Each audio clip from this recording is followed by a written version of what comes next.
My name is Elena Rodriguez, and 6 months ago I thought I understood what family meant. I'm 28, the owner of what used to be a successful restaurant chain in Phoenix. And until my mother called the police to have me arrested for stealing from my own business, I believed that success was something to be celebrated, not confiscated. The moment those handcuffs threatened to click around my wrists while my stepbrother Marcus smirked behind my mother's shoulder, I realized that some families don't support your dreams, they harvest them. It started when I was 16, working at my grandmother's food truck after school. Abuela Rosa had been serving authentic Mexican street food from a converted van for 20 years, parking outside construction sites across Phoenix. Her carne asada was legendary, but the business barely supported her. I loved everything about that truck. The sizzle of meat on the grill, the way customers' faces lit up when they saw us, the pride in Abuela's voice when someone complimented her recipes. But I also saw the missed opportunities. The inconsistent locations, the lack of marketing, the cash-only system that limited growth. Abuela, I said one afternoon as we cleaned the grill, what if we could serve more people? Multiple trucks, better locations, maybe even a permanent restaurant. She laughed with the tired wisdom of someone who'd spent decades making do. Mija, dreams are beautiful, but dreams don't pay rent. I was 17 when my mother married Richard Martinez, bringing his son Marcus into our family. Marcus was 21, charming in the way people who've never faced consequences tend to be, and completely uninterested in anything requiring actual work. He dropped out of college twice, spent 6 months finding himself in Costa Rica on Richard's dime, and spoke confidently about entrepreneurial vision while living rent-free. My mother, Sandra, had been a single parent since my father died when I was 8. She'd worked 2 jobs to keep us afloat, and Richard's financial stability represented security she'd never had. She began seeing Marcus not as her stepson, but as the successful child she'd always wanted. Marcus has such good business instincts, she would say after he'd pitched half-baked schemes requiring upfront investment but no labor from him. He sees the big picture. The big picture was always someone else doing the work while Marcus took credit for the vision. I spent senior year developing a real business plan for expanding Abuela's operation. I researched permits, studied successful food truck franchises, calculated startup costs. When I graduated, instead of going to college immediately, I asked Abuela if I could invest my college savings into modernizing her business. "You want to put your education money into an old woman's taco truck?" she asked, incredulous. "I want to put it into learning how to build something real," I corrected. "College will still be there. This opportunity might not be." We started small. New equipment, a point-of-sale system accepting cards, social media marketing, and regular locations so customers knew where to find us. Within 6 months, daily revenue had tripled. Within a year we had a waiting list of locations wanting us. I proposed expansion. 2 additional trucks with carefully planned routes and specialized menus. Abuela would oversee the original truck and train new staff. I would handle operations, marketing, and business development. We secured a small business loan, bought 2 used trucks and spent 3 months retrofitting them. I worked 18-hour days learning every aspect: cooking, inventory management, staff scheduling, health department regulations. By my 20th birthday, Rosa's authentic Mexican food had 3 trucks serving different areas of Phoenix. The success was immediate. Food bloggers discovered us. Local news featured our authentic family recipes with modern business savvy. Revenue grew from hundreds to several $1,000s daily across all trucks. That's when my family started paying attention. "Elena's doing really well with the food truck thing," my mother mentioned to Richard. "Maybe Marcus could get involved, bring some fresh perspective." Fresh perspective. Marcus had never worked in food service, knew nothing about restaurant operations, and spoke Spanish badly enough that our Latino customers found it offensive. But he had opinions about branding and leveraging our success for maximum growth potential. "You need to think bigger," Marcus told me during unsolicited consultations. "Food trucks are small time. You should be looking at brick-and-mortar locations, franchising opportunities." He wasn't wrong about thinking bigger. I'd been planning the next phase for months. But Marcus's version involved him taking over strategic planning while I continued handling operations. Essentially, him getting credit for vision while I did actual work. "I appreciate the input," I told him diplomatically, "but I've got expansion plans handled." Marcus's expression shifted, the charming smile taking on an edge. Elena, you've done great work getting this started, but you need people with real business experience. Real business experience. From someone whose longest employment had been a 4-month internship at his father's insurance office, which he'd quit because the hours were too restrictive. During family gatherings, Marcus would hold court about our family business and his plans for taking it to the next level. He always spoke as if he were already involved in decision-making, as if my role was implementation rather than leadership. By my 22nd birthday, we'd expanded to 5 trucks and opened our first brick-and-mortar location. Rosa's authentic Mexican food was featured in Phoenix magazine as one of the city's most promising small businesses. The restaurant had a 2-week waiting list for weekends. "This is incredible, Elena," my mother said during the grand opening. Marcus's ideas about expansion were really smart. Marcus's ideas. Ideas I'd been developing and implementing for 2 years while he offered commentary from the sidelines. "Actually, Mom, these were my plans," I said gently. "Of course, Mija," she interrupted, "but family input makes a business strong. Marcus really helped you think it through." Family input. As if Marcus's occasional suggestions carried the same weight as my years of 18-hour days, my financial investment, my relationships with suppliers and customers. Marcus began introducing himself to business contacts as Elena's business partner. He started attending industry events without invitation, representing himself as a key decision-maker. When business journals wanted interviews about our success, Marcus made sure he was included and quoted extensively about our family's entrepreneurial journey. The first direct challenge came when we were considering major expansion. 3 new restaurants in Tucson and Flagstaff. The investment was substantial and I'd been working with banks and investors for months. "Elena," Richard said during family dinner, "Marcus has some concerns about this expansion plan." Concerns. Marcus, who'd never been responsible for a business decision in his life, had concerns about my carefully researched growth strategy. "The timeline is too aggressive," Marcus said, pulling out prepared documents. "The capital requirements are unrealistic. Elena's letting ambition override sound business judgment." My ambition. The same ambition that had built our success from a single food truck to a thriving restaurant group. The conversation continued for 2 hours, with Marcus presenting every possible obstacle while I explained mitigation strategies. By the end, my mother and Richard were convinced that Marcus's cautious approach was more responsible than my aggressive growth plans. "Maybe you should consider bringing Marcus in as an official partner," my mother suggested. 2 heads are better than 1. Official partner. Someone who would have equal say despite never having invested time, money, or effort into building the company. The pressure intensified over summer. Every family gathering included discussions about Marcus's partnership. Richard began mentioning how proud he was of what the kids had built together. My mother started referring to Elena and Marcus's restaurants. When I was offered the opportunity to appear on a national television show about young entrepreneurs, my mother's response was immediate. "This is perfect for both of you. You and Marcus can represent the business together." "Mom, they specifically asked for me. It's about my entrepreneurial journey. But Marcus is part of that journey now. It would look strange if he wasn't included." I did the interview alone, explaining how I'd built Rosa's authentic Mexican food through hard work, strategic planning, and reinvestment of profits. When it aired, I was proud to see Abuela's story getting national attention. Marcus was furious.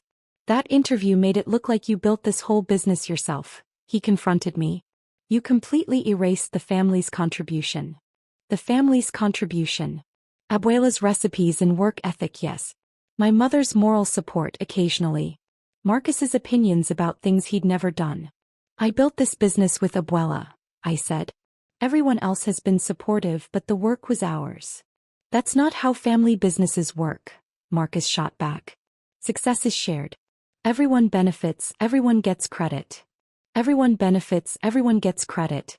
But not everyone does the work or takes the risks." That conversation marked the beginning of an all-out campaign to force me into partnership with Marcus. My mother and Richard tag-teamed me with guilt trips about family loyalty. Marcus began showing up at restaurant locations, introducing himself to staff as the co-owner, and making decisions about scheduling. The breaking point came on a Tuesday morning in October. I arrived at our flagship restaurant to find Marcus in my office, going through financial records with my accountant. "What's going on here?" I asked. "Marcus is reviewing quarterly reports," my accountant explained, looking uncomfortable. "He said you'd asked him to take over financial oversight." "Financial oversight? Of my business, my investment, my 6 years of work." "I need to speak with Marcus privately," I said. After my accountant left, I turned to Marcus with as much patience as I could muster. "You can't just show up and start making decisions about my business." "Our business," Marcus corrected. "And someone needs to be making responsible decisions around here." "Our business." The assumption that had been building for months finally stated openly. "This is my business, Marcus. I built it, I own it, I run it." Marcus leaned back in my chair with a smile that made my skin crawl. "Actually, Elena, I think you need to check your facts." He slid a folder across the desk. Inside were legal documents that made my blood freeze. Incorporation papers listing Marcus Martinez as co-founder and equal partner. Bank signature cards adding him as authorized signatory. Loan documents naming him as co-borrower. "What is this?" I whispered. "This is the legal reality of our family business," Marcus said. "While you've been focused on operations, I've been handling legal and financial structure. Having connections makes certain things easier to arrange." Connections. Richard's insurance contacts, his relationship with our family banker, his ability to present Marcus as a legitimate business partner to people who'd never met me. "These documents are fraudulent," I said, my voice shaking. "I never signed anything making you a partner." Marcus's smile widened. "Check the signatures, Elena. Everything's perfectly legal." I stared at the documents, recognizing my signature on papers I'd never seen. Then I realized what had happened. The stack of insurance updates and bank forms that Richard had asked me to sign over the past year.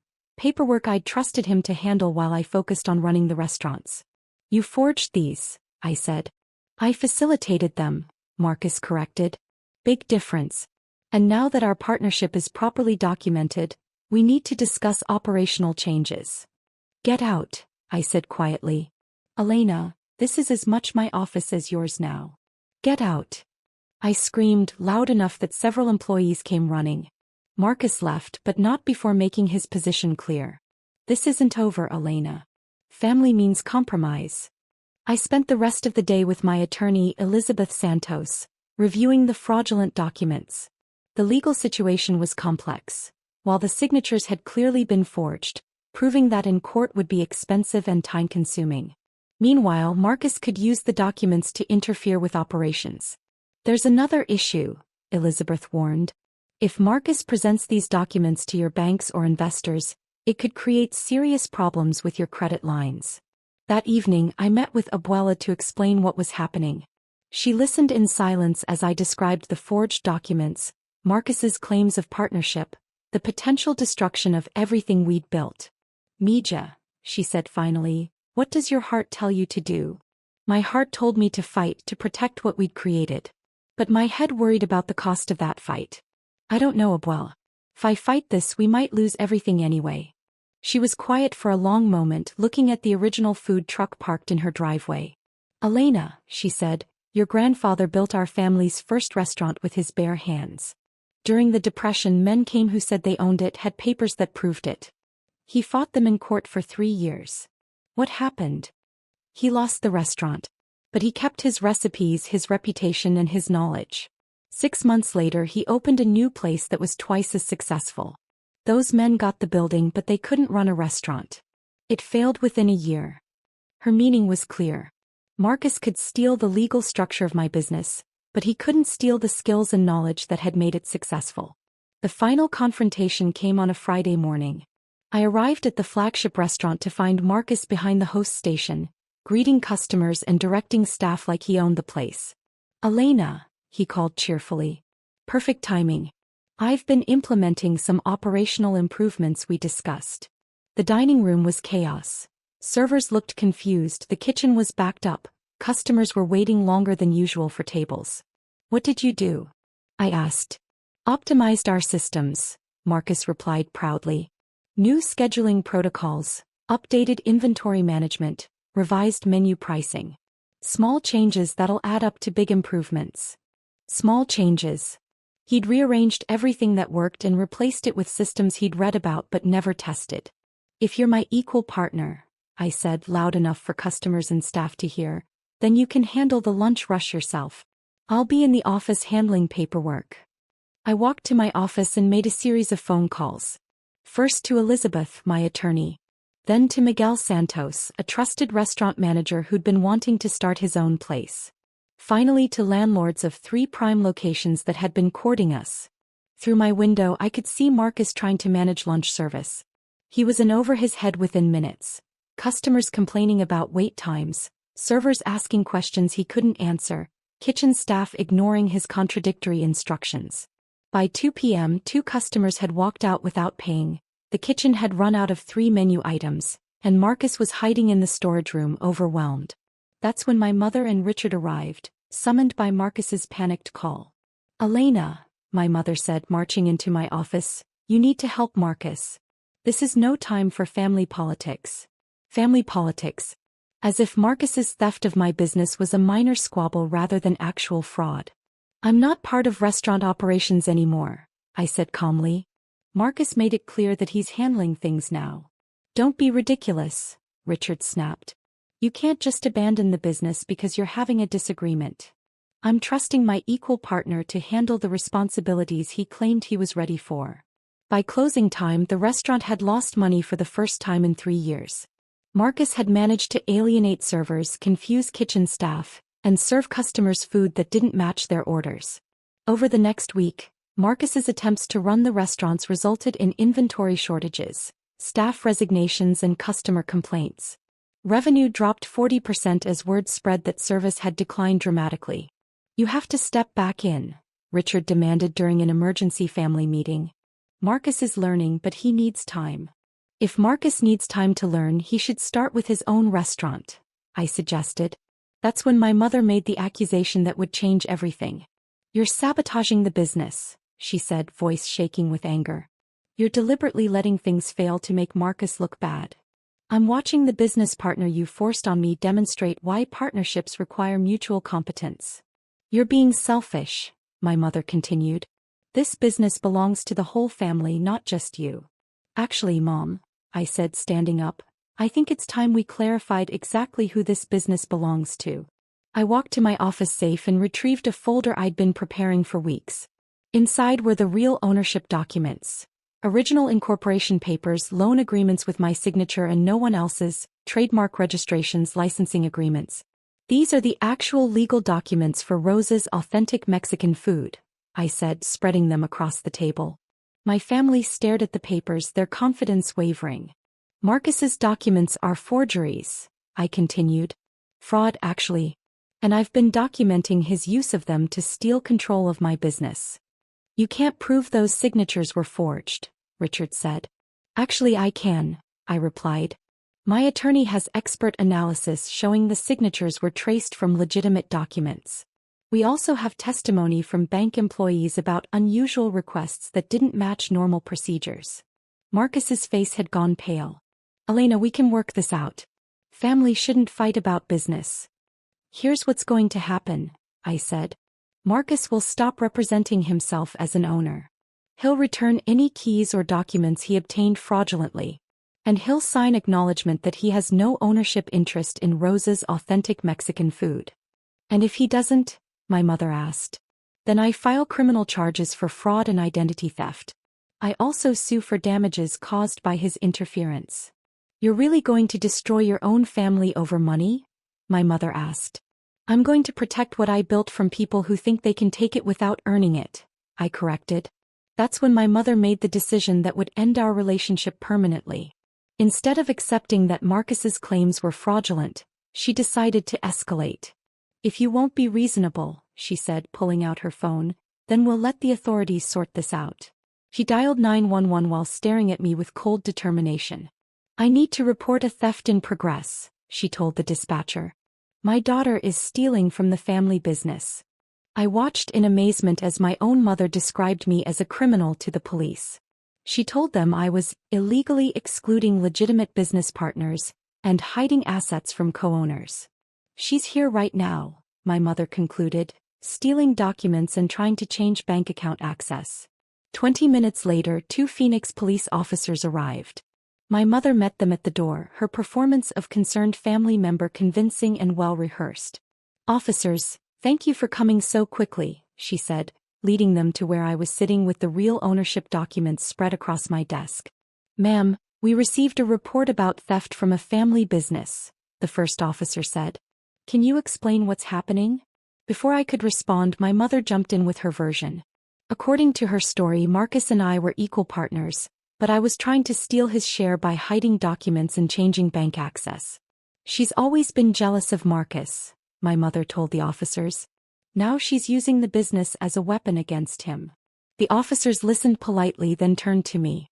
"Miss, what's your response to these allegations?"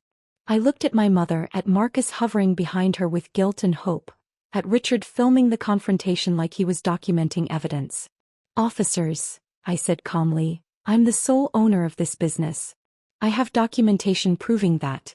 What you're witnessing is a family attempt to steal my company using forged documents." I handed over the real ownership papers, expert analysis of the forged signatures, and Elizabeth's legal brief documenting the fraud Marcus had committed. The officers spent 20 minutes reviewing documents and asking questions. It quickly became clear that this wasn't a simple family dispute. This was attempted theft using fraudulent paperwork. "Ma'am," the first officer finally said to my mother, "based on the documentation provided, it appears your daughter is the legitimate owner of this business.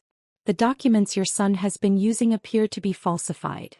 My mother's confident expression crumbled. "That's impossible. Marcus has been involved in this business from the beginning." "According to these records," the officer continued, "Miss Rodriguez has been the sole owner and operator for 6 years. Your son's claims of partnership appear to be fraudulent." That's when my mother made her final desperate play. "She's lying," my mother screamed, pointing at me like I was a stranger. "She's stealing from the family business. Marcus is the rightful owner. Arrest her." The desperation in her voice was painful to hear. This woman who'd raised me was now demanding my arrest to protect her stepson's theft of my life's work. I handed over my keys with a smile. I said to the officers, pulling the restaurant keys from my pocket and setting them on the desk. "If my family believes Marcus is the rightful owner, he's welcome to try running the business." "Miss Rodriguez," the second officer said, "are you voluntarily relinquishing access to the business?" "I'm allowing my family to discover what happens when someone who's never run a restaurant tries to operate 5 of them," I replied. What happened next was exactly what I'd expected. Within 30 minutes of my departure, Elizabeth arrived with 2 associates, a court stenographer, and enough legal documentation to fill a briefcase. "Mrs. Martinez," Elizabeth addressed my mother formally, "you've just forced the rightful owner of these businesses to surrender access based on fraudulent documents. Your son is now attempting to operate restaurants he doesn't legally own, using systems he doesn't understand." The legal implications hit my family like an avalanche. Not only had Marcus committed fraud with the forged documents, but my mother had now used those fraudulent documents to force me out of my own business. "We can work this out," Richard said, his voice shaking as he realized their legal exposure. "This is just a family misunderstanding." "This stopped being a family misunderstanding when you called the police to have me arrested for protecting my own business," I replied. Elizabeth spread her own documents across the table. Lawsuits for fraud, interference with business operations, and defamation. Cease and desist orders preventing Marcus from representing himself as a business owner. Asset protection orders securing my accounts and properties. Your son has 72 hours to return all materials related to these businesses and sign acknowledgments that he has no ownership interest, Elizabeth told my family. After that, we proceed with criminal and civil litigation. The room fell silent except for the sound of Marcus crying. Not tears of remorse, but tears of someone who just realized his theft hadn't worked. 3 days later, Marcus returned all forged documents, signed the acknowledgments, and agreed to never represent himself as having any connection to my businesses. My mother and Richard hired their own attorney, but the evidence of fraud was overwhelming. 6 months later, the legal issues have been resolved, but the family relationships are permanently damaged. My mother still believes I was selfish for refusing to share my success with Marcus. Richard maintains that I destroyed the family by choosing money over loyalty. They don't understand that this was never about money. It was about the principle that success belongs to the people who earn it, not the people who claim it. It was about refusing to let anyone steal 6 years of my life because they thought they deserved the results without doing the work. Rosa's authentic Mexican food is more successful than ever.